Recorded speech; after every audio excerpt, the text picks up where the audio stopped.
there's a category of players, I think we'd all agree, that you can say this in all the major sports. They just, capital J, K, no, H, how, T, to, P, play. They just know how to play. Right. Derek White is one of those guys in basketball. He just knows how to play. And he makes good decisions. Great teammate. Like, watch him at the end of the game last night. Watch Gary, and Tatum. And again, everybody loves Derek White. He's always smiling, coming out of the locker room, whatever. Like, Drew Holiday, easy to play with, great teammate. Like, there's just, I don't think there's going to be any friction now. I think there was friction the last couple of years. I really do. And Jaylen Brown now got paid.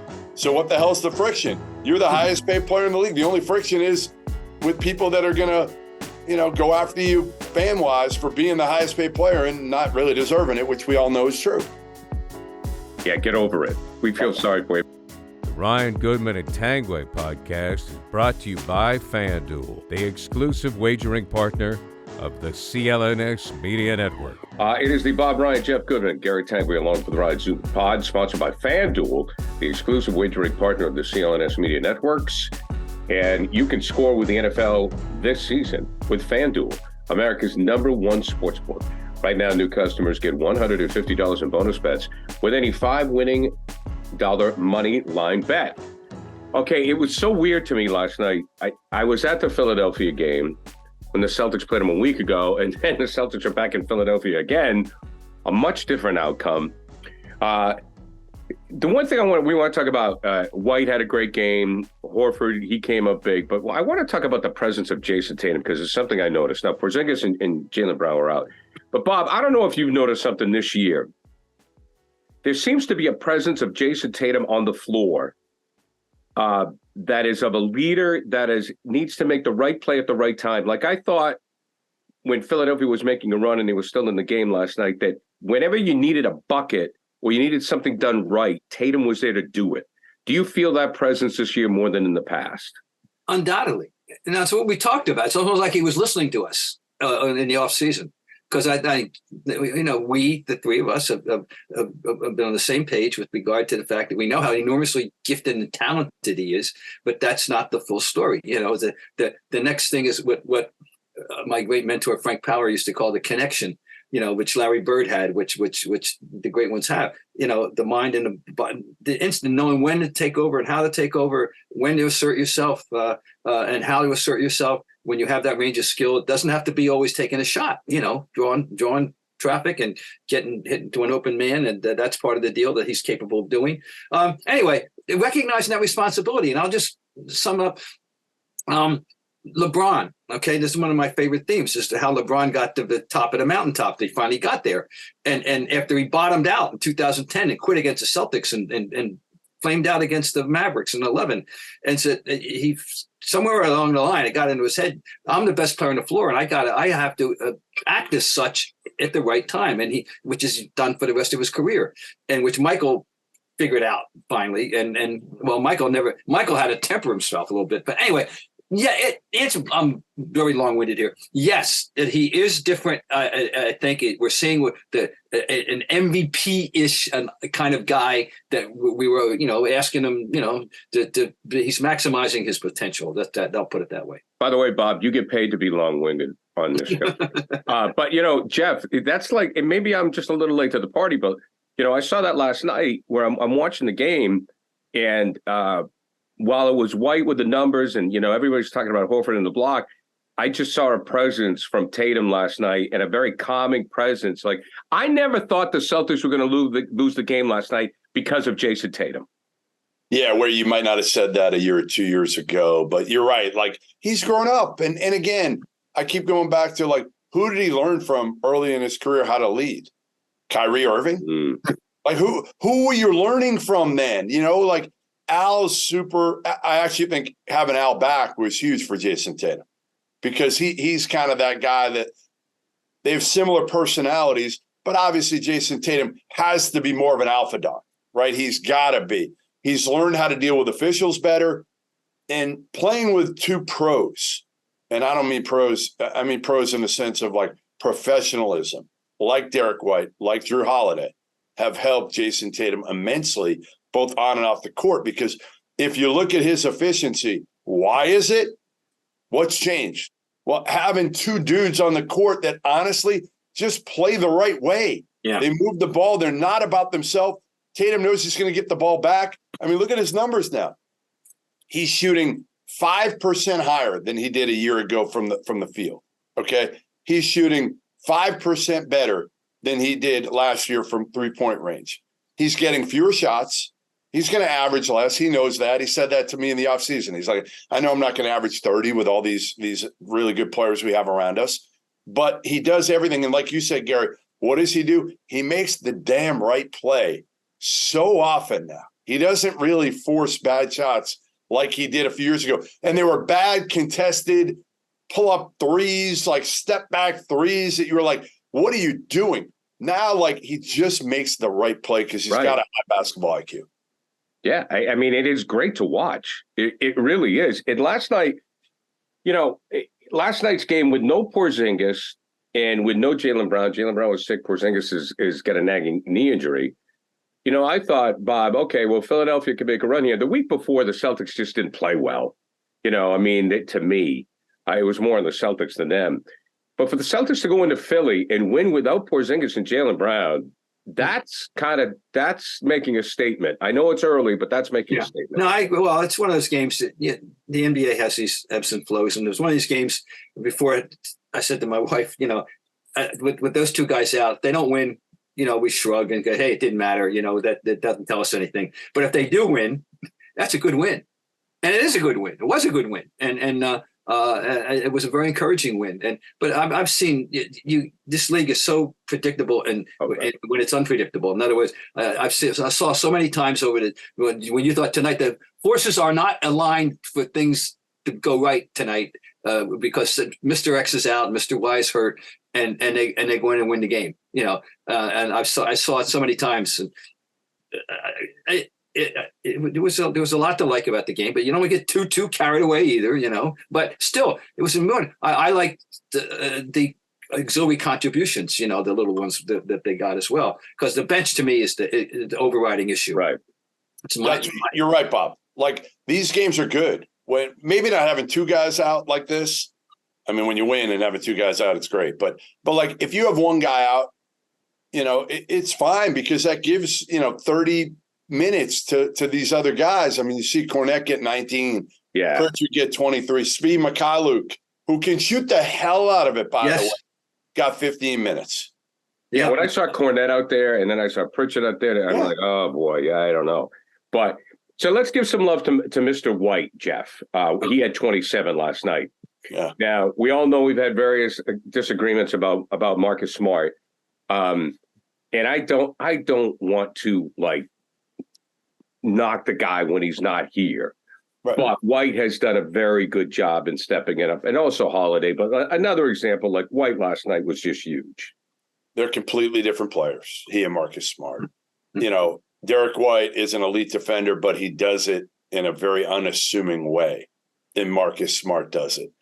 Derek White's personality is very unassuming. He's not going to challenge people. That's just not his personality, where Marcus Smart, for better or worse, would challenge people. And sometimes it worked. And sometimes, honestly, it didn't. And I don't, people always say, well, he's the leader. No, he wasn't the leader of the team. He was kind of the emotional dude of this team. He was vocal. Again, Derek White is just a consummate pro. And he's all about the right stuff and moves the ball and doesn't take dumb shots. Period. Go ahead, leave Derek White open in the NBA Finals now, or the Eastern Conference Finals. You want that ball to go in his hands for an uncontested three. When Marcus Smart, when you saw the ball go to him for an uncontested three, you did this. You didn't want to watch. They couldn't be more different. And as you alluded to, Marcus Smart's game was at both ends of the floor was frantic. Now I appreciate, I was this guy. I was a member of the fan club. I love some of the stuff he did. And I was willing to put up with the, oh my God, don't take that shot, kind of thing. Okay. this other guy, I got to tell you, when they picked up Derek White, and I think it was January of 2 years ago, January of 21. He was bad, Bob. He was bad. And when they picked him up, though, I said he was a guy who had flown under the Bob Ryan radar screen. I knew of the existence of this guy, and that's about it. I hadn't paid any attention to him. So I looked it up right away. I said, oh, my God, he scored 14 points a game last year in San Antonio. I had no idea. All right, that's an A. And I know, but I still had no feel for his game whatsoever. Right. Okay. And now I'm talking about a member of the fan club. If Smart was frantic, this guy is Mr. Cool, Mr. Efficient. There's a category of players, I think we'd all agree, that you can say this in all the major sports. They just, capital J, K, no, H, how, T, to, P, play. They just know how to play. Right. Derek White is one of those guys in basketball. He just knows how to play. And he makes good decisions. Great teammate. Like, watch him at the end of the game last night. Watch Gary, and Tatum. And again, everybody loves Derek White. He's always smiling, coming out of the locker room, whatever. Like, Drew Holiday, easy to play with, great teammate. Like, there's just, I don't think there's going to be any friction now. I think there was friction the last couple of years. I really do. And Jaylen Brown now got paid. So what the hell's the friction? You're the highest paid player in the league. The only friction is with people that are going to, go after you fan-wise for being the highest paid player and not really deserving it, which we all know is true. Yeah, get over it. We feel sorry for you. But you're right. There is a sense of calm, and there's just a different presence, a level of maturity with this team this year. That it's just that in that aspect, and we talked about Tatum, you guys talked about it. They've arrived with the maturity level. That's what I've seen. So clear pecking order too. Clear pecking order now. Right. Right. Like no longer is it like who's the guy. Right. Like, it's clear it's Jason Tatum's team, Sure. and I've said this for a few years. Like, Jaylen Brown, you're the clear number 2, and I'm not even sure you're the number 2 anymore with Porzingis here and Holiday and White. Like, you're the second offensive option, I guess, but really you're the second offensive option when you're in transition. In the half court, I'm not sure that's the guy. Right. I want to be the guy who has the ball in their hands with the game on the line. Like, do you, Bob? If it's not Jason Tatum taking the shot, do you want it to be Jaylen Brown taking the shot in the half court? Not necessarily, no. No, right. no, we got these other guys, no. You move the ball. Yeah, you want then it to be the open man. That's what you want it to be then. With regard to this maturing process, let's just always remember Jason Tatum's on his next birthday, which is March 3rd, 2024, he will be 26. Right. Oh, right. And Bob's right. Right. And this is his 6th year in the league. Yeah, it's out of hand. The level of expectation for these players, it's out of hand. So, it's a pleasure to watch. It's fun, and it's very encouraging. It's great. I'm looking forward to how this. And I get overexcited. I mean, I get. It's regular season. I turn into an excitable basketball fan. I do want to touch on Al for a minute. And I want to ask Bob about this because, Bob, throughout your career, you have seen these guys, and we've talked about Al. He doesn't have enough in the tank to do it every night. We know that. But last night comes up with the big block. You got no Porzingis. You need him. You have seen guys like Al throughout their career where just when I need you to show up, he does. No, he's identifiable that way. No question. And they're going to, we're going to know how he's going to be used. It's going to be the same. No back-to-backs. They're going to, stretch it out. Get the most out of him, and you have to handle him very, specifically. But that was right. That was a absolutely crucial performance last night. Among the many, there was so many different things that had to go right for that game. And White's 27 and Tatum's moments, but Al's moments were huge. And it's going to be, it won't be the last, but it's not going to be every night, and it's the way it is. But no, he's still got something left. He's still valuable. And of course, we all know he's valuable off the court. So I'm happy, still happy to have Al. Score early this NFL season with FanDuel, America's #1 sportsbook. Right now, new customers get $150 in bonus bets with any winning $5 money bet. That's $150 if your team wins. If you've been thinking about joining FanDuel, there's no better time to get in on the action, NFL. The app is so easy to use. There's a wide range of betting options, including you got spreads, you got your player props, you got over-unders, and more. So visit FanDuel.com/Boston and kick off the NFL season. FanDuel, official partner of the NFL. Do you have a memory? This is where I like to go into the Bob Bryant memory bank. Maybe in the past of a player like that who. Well, it wasn't. He's a very different player, but I mean, Don Nelson, as he aged, was a very important part of the mix, and it wasn't there every single night, but maybe Nelly a little bit. I'm trying to think of any. I'm sure somebody's going to jump out at me though. I think Scott Wedman comes to mind maybe at the end. Wedman would come in and hit those threes, things like that. Yeah, no, Wedman, of course, in the Memorial Day Massacre, Wedman went 11 for 11 from the floor. But of course, the point I love to point out, he didn't enter the game till they were up by 25 in the second quarter, and he went 11 for 11 the rest of the way. Anyway, talk about piling on. Okay. Moving on from that, guys. Now we go to Draymond Green. We're going to talk about the Warriors in general, too. I watched the video of the whole Draymond thing. He just can't help himself. You know what I mean? I mean, he gets 5 games, and obviously he has a reputation, and he just can't help himself, Jeff. I mean, you put a guy in a headlock, that's it. He's lucky he only got 5. I've known Draymond forever, and I'm getting tired of the act. And I really do. I like Draymond a lot. I love the energy he brings and the passion, the emotion. And obviously he's all about winning, with the way he guards. But is he all about winning? Because if he was, he'd be a little bit smarter about some of the things that he does right now. But here's the thing, and I'll throw this to Bob. Like, Draymond is so different from everybody else in this day and age in the NBA. If you put Draymond 20 years ago in the NBA, would there be this outcry? I mean, isn't he like Rodman-esque in some ways? And we just accepted Rodman for who he was eventually. The 1980 Knicks, the 85, 86, 88 Knicks are the Pistons, sure. Yeah, Oakley. Oakley, that's the word. Horn, That's where I was going. No, you're right. That's where I was going. Oakley right away comes to mind but Oakley. Somehow Draymond is still specific in his, but you're right. I was always I identified him at Michigan State, and I was surprised when he was the 35th pick of the draft the year he came out. I thought the teams were all made a mistake and waiting on him, and he proved his worth and all that. But you're right. I totally agree the way phrase. I'm tired of the act too, because it's it's utterly self-serving. That's all it is. It's self-serving. I can do what I want, and that's can't take that away from me.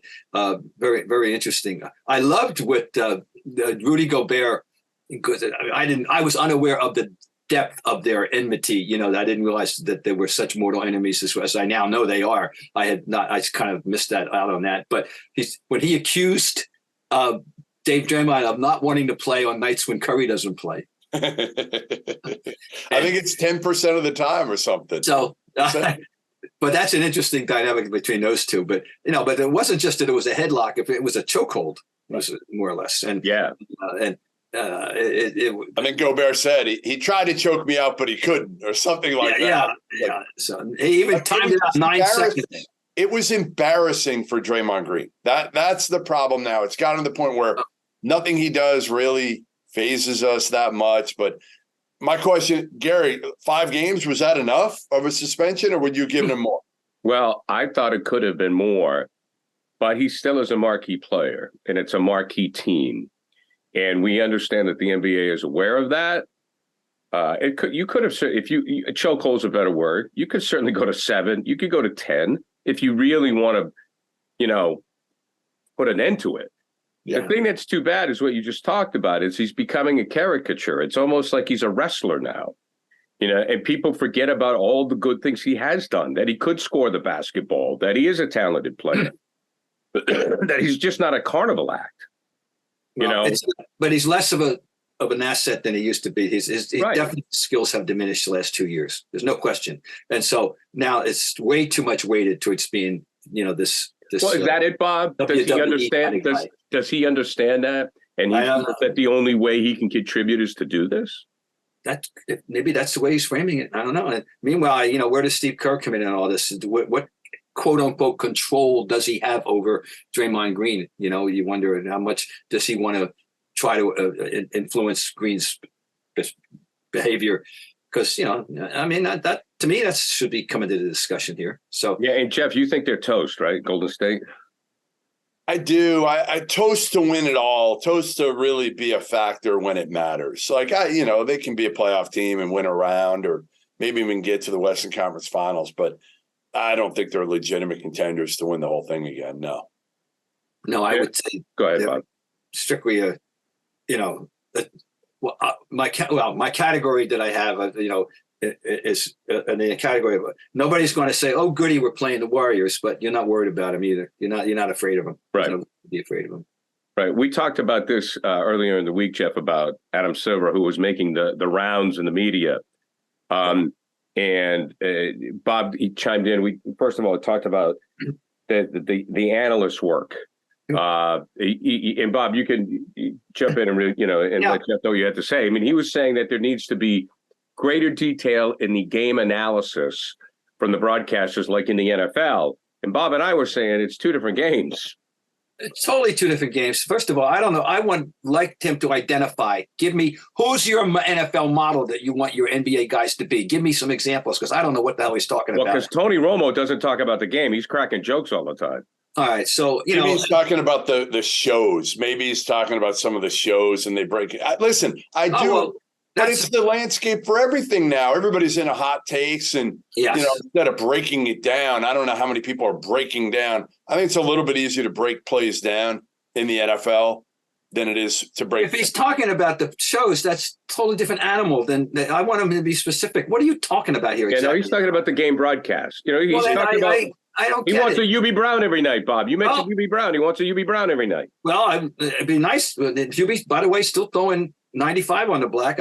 He still got it as he pushes 90, by the way. But I think that's the one guy that you can refute this argument. I think, but the games are so different. I mean, football is 4 to 8 seconds of action, followed by 35 to 40 seconds of inaction, followed by 4 to 8 seconds of action, followed by and on and on and on and on and on and on and on it goes for 3 hours. Basketball and hockey are fluid games. And they don't break down that way. And it's a different skill set needed to be a color man for basketball and hockey than it is for football or even baseball when you got time between pitches. So, I mean, come on, I don't know what he means here. I was really surprised. And where does this come from? So, I need to sit down with a beer, Adam. Let's tell me, I don't get it. I'm sorry. But anyway. Jeff, I think where he's coming from is he doesn't want the game to become a show, where everything is cliches and everybody's looking for the catchphrase and he wants the meat and potatoes back. But I don't know if that's what the fans want too. And also the basketball is the type of game that you can see, you can watch the ball and also watch away from the ball. The NFL is a whole lot more going on. I'll tell you a guy that I thought got it and was my idea of a good color man in NBA. And that's Jeff Van Gundy. Yeah, I love great. Jeff Van Gundy. He's great. I said for years, Jeff, don't go back to coaching and serve the benefit, the benefit one constituency. You stay do what you're doing. You're helping us. You're helping all of us who love basketball because you get it. You even get what it's like to be a fan. I mean, maybe this is what comes when you come out of Division III, when your father was a coach and all that. Fine. I thought he was terrific at it. And the idea that he got canned for whatever reason is stupid. And I think, it's a shame. But anyway, I thought he. What do you think of the Rivers duo coming back? You got Doc back, and they ESPN brought in Austin, who's really good. Like, they're both. I know what you think of Doc. Doc could do whatever, Gary. It doesn't matter. Doc could take out his garbage, and Bob would be like, he's the best garbage man of all time. He's got a real flair. got a real flair for that can. Oh yeah, it is. No, no, Austin's really good though. Good. I mean, I haven't caught Austin yet, so Yeah, it's very good, very good. Yeah, no, very good. But yeah, no, listen, it is what it is. How about the Mark Jackson saga? I just saw the back page of the post, which I haven't read yet. I don't know what it's all about. So I guess they won't let him on the team. Like he was going to do MSG in New York, and they wouldn't let him on the team plane or something. Leon Rose, the head of the Knicks, because he had an issue with an assistant who's on the Knicks who used to be on his staff at Golden State, Darren. I forget his last name. Oh wow, Ehrman, I think. And something happened there years ago. So Leon Rose backing his assistant coach and basically said, no, this isn't going to happen. Wow, interesting. So, he may have applied commercial. Yeah, I don't even know if he's still going to do MSG games. Yeah. He might be pushed out of doing that. But Leon Rose, listen, the ultimate in non-accountability. He runs the Knicks, but he does nothing with the media. When they were down, he was never accountable, never showed up. Former agent for CAA who just hides. Well, probably Dolan, yes, man. Exactly. What about Bob and I didn't talk about this, but expansion for the NBA. Now, I can appreciate that it's become an international game, and we've talked about how important the international players have been to the league. It's been phenomenal, raised the level.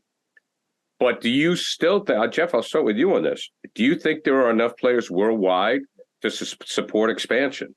I mean, sure there are. I mean, listen. Quality players. Yeah, I don't really think that. No, I would say probably not, but I won't be upset if they put a team in Vegas, so I get to go to Vegas a little bit more often.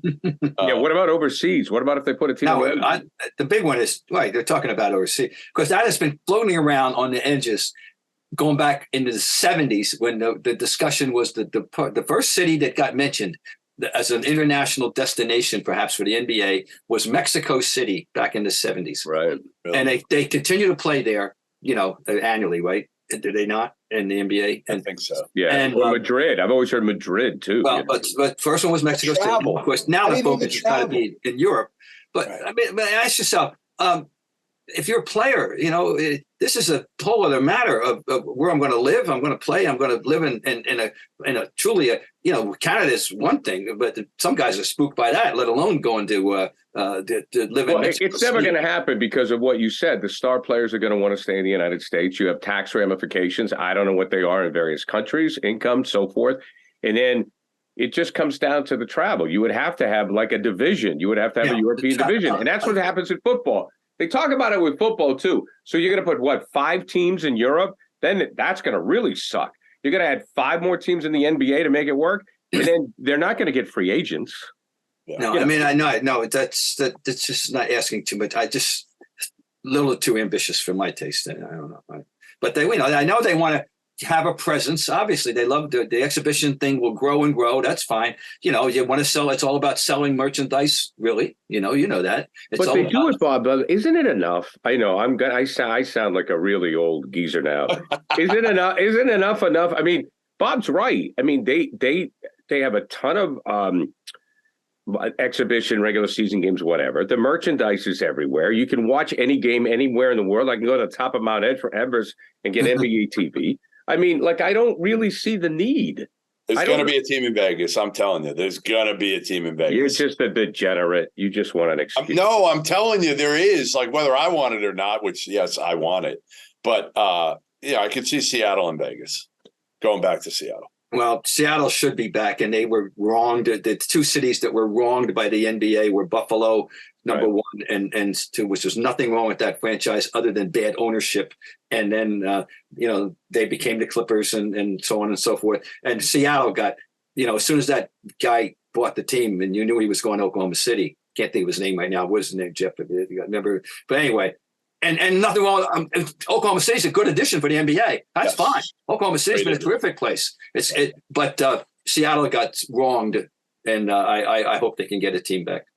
When I think about the Buffalo Braves, it brings me back to the hit record, Mac Can Do. Matt can do. I remember that. I think I heard Brett. I am telling you some of my favorite, really good memories of covering the NBA in the 70s have to do with the Celtics and Buffalo Braves. Oh, it's great. McAdoo, Randy Smith, Ernie D, Jim McMillan. Oh man, and Dr. Jack. Oh God, Doc, absolutely. It was and it was a great two really good playoff series, 2 6-game series, 74 and 76. 74. Oh my God, that ended up. They were really good. And Dave versus Cowens and McAdoo was a terrific matchup. And oh God, it was fun. And they got screwed because of John Y. Brown and Paul Snyder. Right. It turned the fans off, and then the next thing you know, they're in the franchise swap, and it's done. It never went back to them. There was nothing wrong with that franchise. Yeah. Hey, I have one final trivia question for you. There's one team, and this shows you, by the way, the in-season tournament, I'm about as out on as anybody. I don't pay the dumbest thing ever. But there's one team that hasn't played an in-season tournament, whatever the hell you want to call it. Robert, what team is that? Oh, I don't know. I haven't been paying attention to somebody's. That's why I asked you. I asked you because I know you don't care. I don't care. Gary doesn't care. Isn't this ridiculous? Go ahead. Well, who's the team? Toronto. Oh, Toronto, yeah. But I'm not even asking for nobody cares. Nobody cares is what I'm getting at. Look, it goes back to the money thing, Jeff. The one thing that we've seen, and I've seen it with the NFL too, they're going to continue constantly to try to develop new revenue streams. That's what they do, and they always will. I think the people who are going to make the most money are the ones who make the new floors. You had a new floor. The company had 30 new floors. 30 new floors. Boom. There you go. Like you can go to Vegas and see the Final Four of this. The players like it. Yeah. But the fan, we don't care. And I don't even think the younger generation cares. I really don't. Vegas, as we speak, the baseball owners are approving the sale of the eventual move of the Oakland A's to guess where? Vegas. Vegas. Hey, before we wrap it up today, I got to make mention of, it just saddens me that Big Baby Davis has been convicted of fraud, along with Will Bynum. Well, can I ask something here? He was arrested with 126 grams of marijuana and $92,000 in cash in a hotel room. I didn't know people were still buying marijuana illegally. I thought you could just go to it. I know. Well, maybe some people didn't get the message. But I just say this about Baby. Remember you wanted to like him so much. I did. He was engaged. He was fun. He was always fun, jovial, all of that. But I feel bad. I've known. Remember after his rookie year that he couldn't play early in the season. He did something dumb. Remember he did something really stupid, and he was suspended. And that's when the first time I started to worry a little bit. And the time went on. And I once said to Doc, I had a discussion with Doc. I think he got into some other trouble, and he said, I worry about Baby, about after in the afterlife. Guess what? Here it is. Oh yeah, Could he spend time in jail? I mean, Terrence Williams more hard time.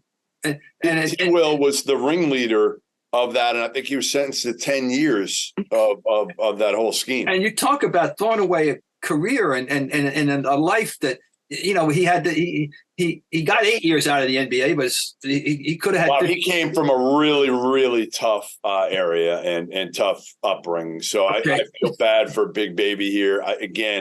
He was one of those guys that I always liked.